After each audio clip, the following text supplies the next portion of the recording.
Hi everyone, welcome back to another video from Crazy Gamer. Today in this episode we will be learning how to turn off sound effect in Farm Heroes Saga using your Android device. If you're trying to play Farm Heroes Saga in a quiet place or just want to enjoy the game without sound, this guide will help you out. So first of all, launch the game open on an Android or iOS devices and make sure the game is fully loaded. And once you're inside this page, go ahead and tap on the 3 horizontal menu button at the bottom left corner.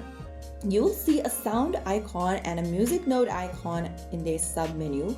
Go ahead and tap on them and make sure that they are crossed with a red line like this.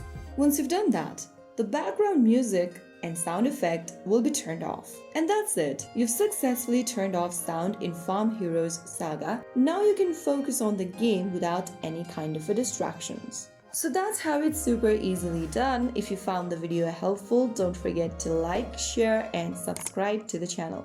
I will be back again in the next video. Thank you for watching.